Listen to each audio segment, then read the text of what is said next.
बता दें कि जो चर्चा रही वो काफी ज्यादा खास रही। सीएम मनोहर लाल ने टैक्स अधिवक्ताओं से संवाद किया है। उप मुख्यमंत्री दुष्यंत चौटाला भी इस दौरान मौजूद रहे। सीएम मनोहर लाल ने कहा कि हमें टैक्स पेयर का विश्वास जीतना है, टैक्स पेयर का विश्वास अधिवक्ता बढ़ाएं। तो ये तमाम बातें साझा की गई। साथ ही सीएम मनोहर लाल ने कहा कि जीएसटी से पूरी प्रक्रिया में पारदर्शिता आई है। हरियाणा का जीएसटी कलेक्शन पूरे देश का है। एक देश एक टैक्स से पूरे देश में समरूपता आई है। जीएसटी के लिए ज्यादा से ज्यादा ट्रेनिंग कार्यक्रम चलाने होंगे।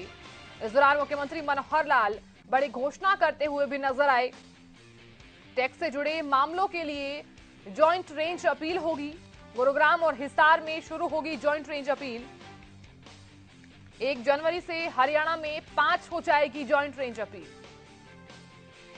तो तमाम बातों को लेकर यहां पर बोलते हुए नजर आए सीएम मनोहर लाल। जीएसटी और टैक्स प्रणाली पर चर्चा की गई। बता दें कि टैक्स अधिवक्ताओं से सीएम मनोहर लाल ने आज संवाद किया है। उप मुख्यमंत्री दुष्यंत चौटाला भी इस दौरान मौजूद रहे। वैसे तो टैक्स पेयर का विश्वास ये बहुत बड़ी बात है जो हमको जीतना होता है, और टैक्स पेयर के विश्वास को जीतने में आप सबसे ज्यादा कारगर एक इंस्ट्रूमेंट हो सकते हैं। ये एक निवेदन आपसे इस मामले में करना है, क्योंकि आपके संबंध आते हैं। वो आपको आके कहेगा कि देखो कोई रास्ता निकालो ना, टैक्स कैसे कम देना पड़े। और हम ये ठीक है, थोड़ा इनकम टैक्स वालों का रोल ज्यादा होता है, बार एसोसिएशन टैक्स वालों का रोल उतना नहीं होता, फिर भी फार्मूले सब जानते हैं। हरियाणा के अंदर जो जीएसटी का कलेक्शन है वो अगर तुलनात्मक देखा जाए तो देश में हमारी आबादी कितनी है, मात्र 2%। क्षेत्रफल कितना हमारा 1.6%। लेकिन देश भर का जितना कलेक्शन होता है उस कलेक्शन में हम प्राप्त करते हैं 6%। कि 1 जनवरी के बाद, क्योंकि किसी एक डेट से फिक्स करना पड़ेगा, 1 जनवरी के बाद नया रजिस्ट्रेशन, वॉलंटरी रजिस्ट्रेशन, इन बंधुओं में से उसका एक पोर्टल आप बना लें। जो ज्यादा कराएगा साल भर के बाद ऊपर के 3 जो एडवोकेट हैं उनको हम सम्मानित करेंगे।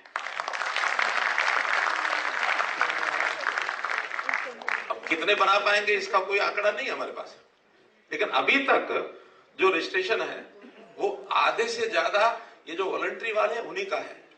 कुल 5,10,000 की व्यापारियों के रजिस्ट्रेशन इस समय तक जो मेरी जानकारी में है। एक विषय आया है ट्रिब्यूनल का। पहले जो रेंज की बातें होगी कि 2 नई रेंज ये हमने शुरू करने का 1 जनवरी से कह दिया।